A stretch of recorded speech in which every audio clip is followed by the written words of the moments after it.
We've seen a 40% decline in salmon farming operations in our territories over the last 4 years. Tonight, First Nations in BC who are in favor of fish farms are on the Hill today. A tribunal could provide recourse and redress by requiring government to change its conduct, its programs and policies, and how it interprets its own laws. Inuit organizations asked the federal government for a human rights tribunal. I want to cry. It's amazing. And an Indigenous business in BC is taking off worldwide.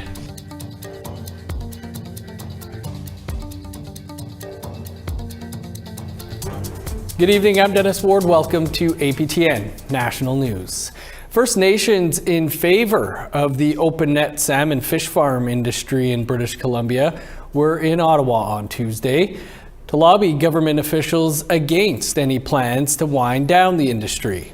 APTN's Fraser Needham starts us off tonight with more. Dallas Smith is a spokesperson with the Coalition of First Nations for Finfish Stewardship.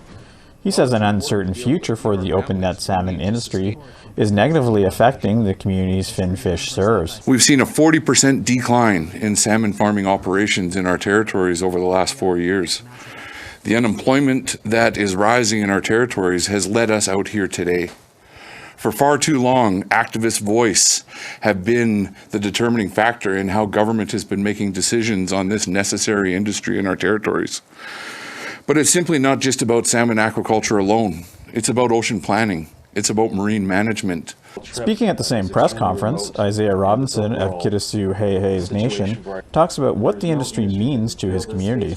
This overall industry supports 99% employment rate within my community, and 51% of its overall economy is represented within this sector. It makes no sense to shut this industry down. There is no industry that can fill this space for us in such a remote community in British Columbia. Opponents of open net salmon farms say the industry is depleting stocks by spreading parasites such as sea lice.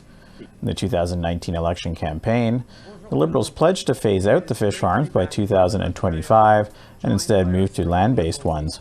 Earlier this month, another group of First Nations was in Ottawa to pressure government officials to make good on this commitment. But on Tuesday, Finfish released its own report that says the industry is viable with the assistance of new technologies. We need to continue to look at transitions to limit the impacts on wild salmon. The technology is changing on a regular basis, and one of the things we're doing is we're in discussions with British Columbia to talk about the infrastructure needs of bringing more technology forward. The lack of hydroelectricity in a lot of these remote communities is really a barrier to some of the new technologies being implemented. Fisheries Minister Diane Laboutier has yet to release a promised draft transition plan for the industry. Fraser Needham, APTN National News, Ottawa. A cabin in the woods is turning out to be a flashpoint between First Nations and Métis in Northern Ontario. An Anishinaabe First Nation is taking legal action against the province of Ontario and 2 members of the Métis Nation of Ontario. They say the Métis have no hunting rights in their territory. Here's Annette Francis with that story. John Turner is the second chief of the Tamiogama Anishinaabe. He knows the history of this territory like the back of his hand. So when we crossed the Temagami River, we left the traditional territory of Nipissing First Nation, and we come into Ndaki Manan, our homeland, Temagami Anishinaabe, and we're in the family territory of Shumshashkiwe. So a harvesting cabin in their territory came as a surprise to Elder Alex Matthias. Matthias has been camping out here in a peaceful protest. He came across the cabin on Pond Lake 2.5 hours north of North Bay when it was still being built in 2018 and reported it to leadership. What's going to happen if this guy gets away with it? Other people are be doing the same thing, and be cottage cabins all over our homelands, you know, and it's just not right for somebody to do things like that. I mean, I'm a status Indian. I can't go and build in Lake Nipissing. Leadership tried to contact the Dekotu brothers about the build, but got no response. Councillor Kim Montry also questions how this happened. Ontario government MNR knows There's no Métis community here. There's no Métis people. They've been dealing with us for 100 and some years.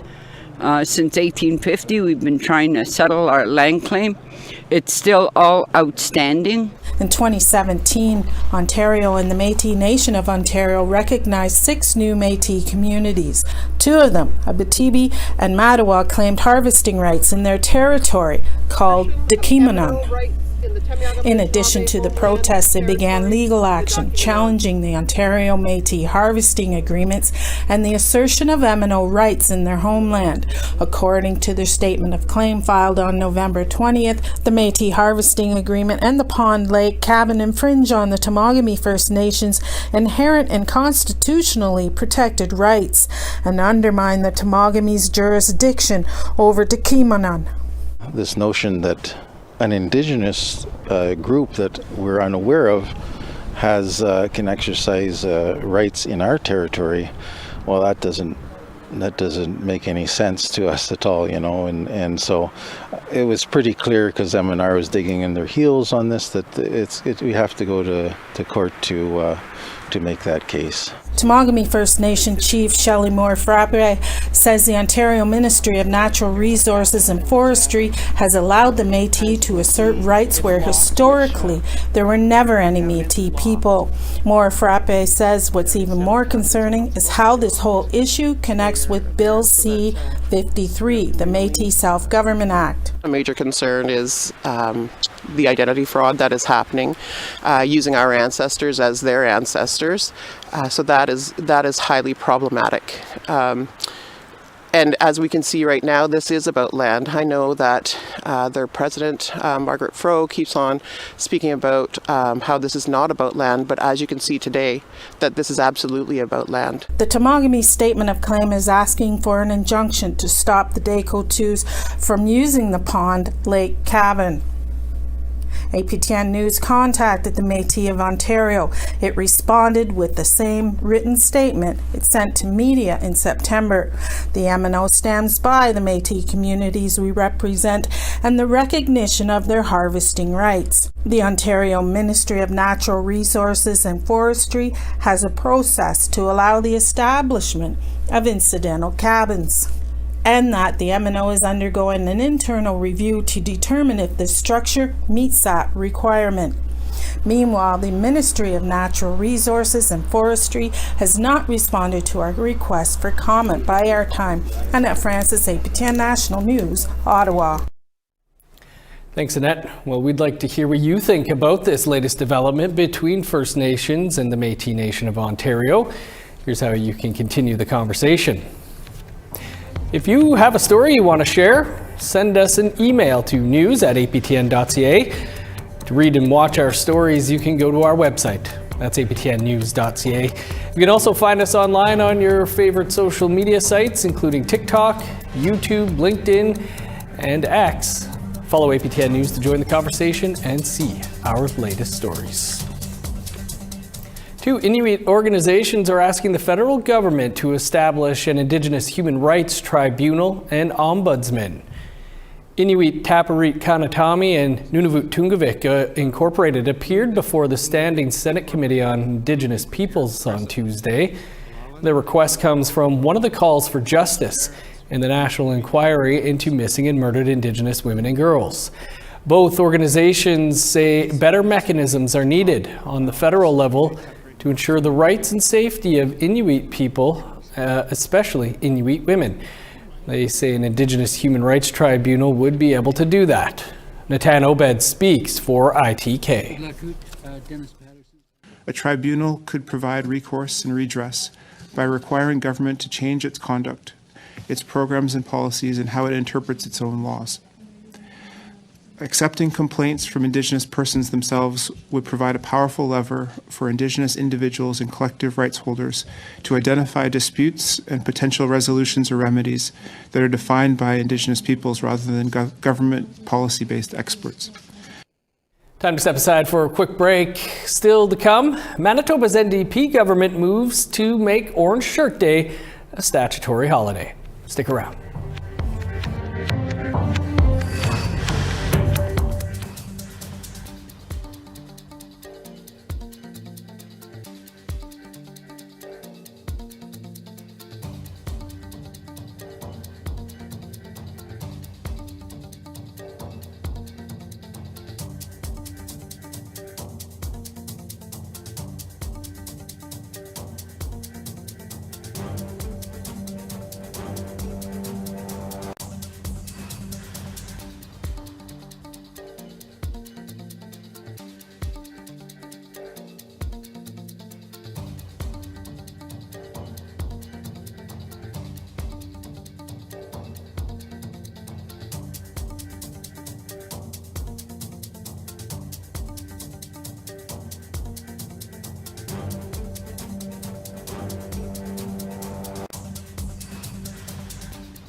Welcome back.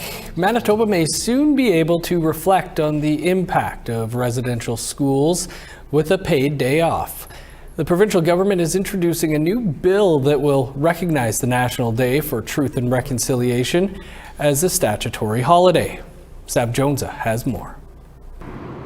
The Manitoba government has introduced a new bill that would see September 30th's National Day for Truth and Reconciliation as a statutory holiday for the province.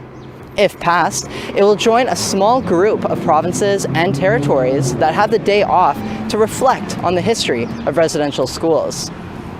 The current group that recognizes the day as a stat holiday is comprised of British Columbia, Prince Edward Island, and all 3 of the territories. The federal government made the day a stat holiday for its federally regulated employees in 2021. Numerous events take place across the country to commemorate and honor survivors of the genocidal institutions.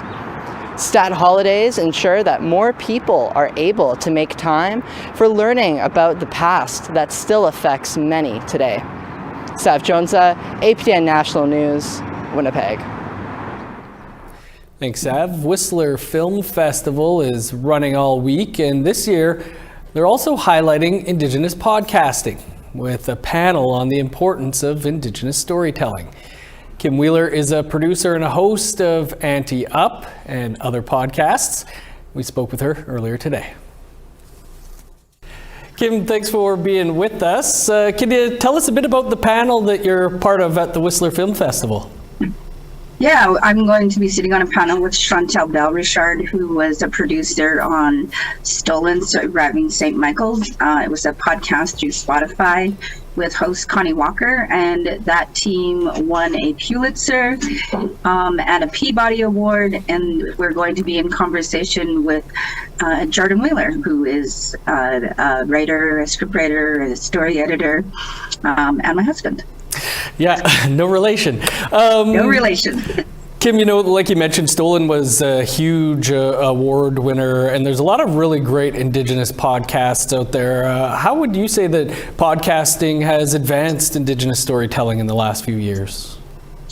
Well, I think it's really been able to give us the microphone where we don't have to go through non-Indigenous I guess, editors or producers or people who are signing off on our stories. You know, if we're telling our stories through legacy media, there's always lots of kind of hoops you have to jump through, but podcasting allows us to put our stories right out into the world without any, without a colonial lens, I suppose. And now you work on a few of them. Can you tell us a bit about those and why you think they're important? Yeah, well, the first one I want to tell you about is called Ante Up, and we're actually going to be launching a 3rd season this spring. We're going to start recording in the new year, and it's about Indigenous women talking about important stuff. I will not say the other word because we're on television, but that's basically it. And we have, it's all Indigenous women with Indigenous guests, and we talk about topics that are really important to us and who we are as Indigenous people, and really give that anti-world view out there. So lots of conversation that would, you know, probably take place in the kitchen table or over a glass of wine, and that's one of my favorites. I also am a producer on Canada Land Back with Karen Pugliese, who APTN audiences might be familiar with. And that one also looks at the issue of land back and what that means, as well as, you know, education back and children back and women back. I also do the Storytellers podcast for the Indigenous Screen Office too, where we center and focus on Indigenous filmmakers and how they tell their stories and what's important there as well. All great podcasts. Happy to hear Ante Up's coming back for another season. Kim, for those, you know, looking to get into podcasting, any advice for them? Well, I always tell people that right here, this is a microphone. and it's also a speaker. So if you don't have fancy equipment and you want to tell your own story, you can start just by recording on your phone. Uploading to the web, there's different kinds of programs that you can use, and it's kind of all for free. So I think, like, that's really exciting. There's also programs through the National Screen Institute. There's funding through the Indigenous Screen Office and local arts councils. So there's a variety of ways that people can make their own shows and get their own voices out there. They don't have to wait for a broadcaster or a private radio group to pick you up. You can just go out there and start making your own stories and recording the stories right in your own community that are really important. Good advice indeed. Kim, we'll leave it there, but great to see you. Thanks for taking some time for us, and have a great trip. All right, thank you so much, Dennis. Take care. Time for one more quick break. Still to come, an Indigenous-owned business in BC is an international success story. When I ventured out with my 4-foot table, I never ever thought I would be doing something like this. I want to cry. It's amazing.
Welcome back. Time now for our photo of the day.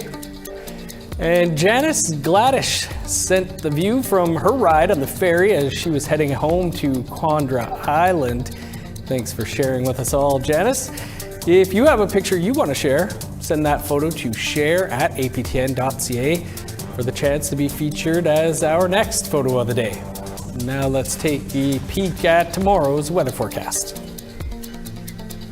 Starting on the East Coast, 0 with snow in Halifax and Charlottetown. -15 and flurries in Kuujjuaq, 8 below with snow in Nain. +1 in Montreal, -1 with snow for Val-d'Or. +3 and flurries in Sault Ste. Marie, snow and -1 in North Bay. +2 with snow in Thunder Bay, -2 and flurries in Sioux Lookout. -10 for God's Lake, 4 below with snow in Norway House. +2 in Winnipeg, Gimli, and Dauphin. 0 for Regina, +1 in Saskatoon and North Battleford. 2 above with snow in Meadow Lake, -3 with snow in Buffalo Narrows. In northern Alberta, 2 below with snow in High Level and Fort Chipewyan. +3 in sunny skies in Edmonton, 1 above in Lethbridge. 6 in Vancouver, 3 in Kamloops. +1 with snow in Prince George, flurries and 0 for Smithers. -4 in Old Crow, 8 below in Whitehorse. -9 with snow in Yellowknife, 0 for Norman Wells. -11 in Sax Harbor, 7 below with snow in Paulatuck. -15 and snow in Chesterfield, 23 below in Cambridge Bay. -9 in Resolute, 1 below with snow in Igloolik.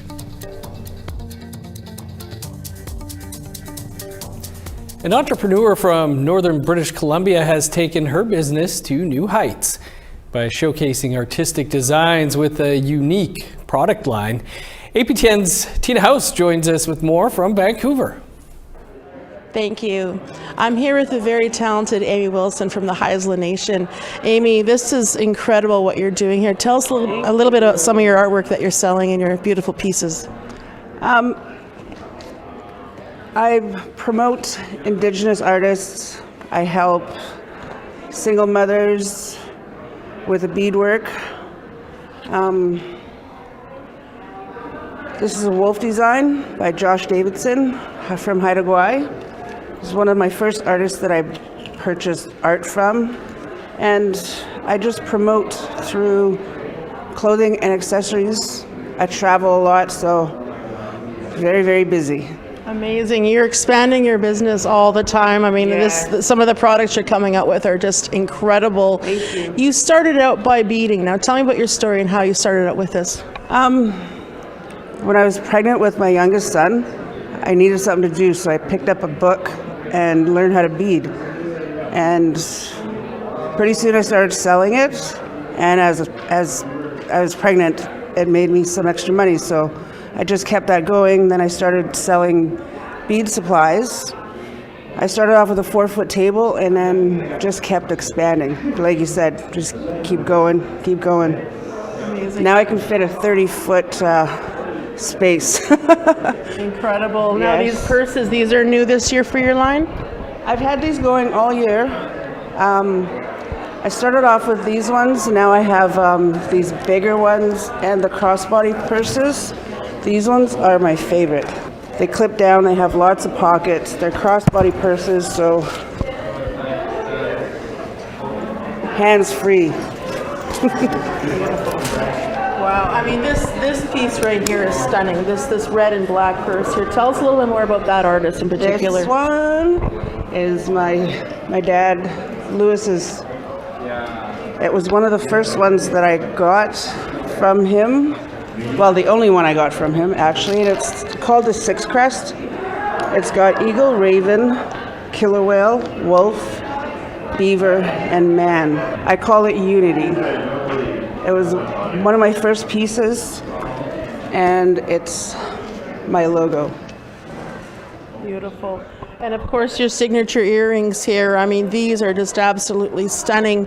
I know a lot of my colleagues at APTN are now sporting these, as well as many people. In fact, your stuff has now gone around the world. Amy, how does it make you feel to see your products around the world now? I want to cry. It's amazing. When I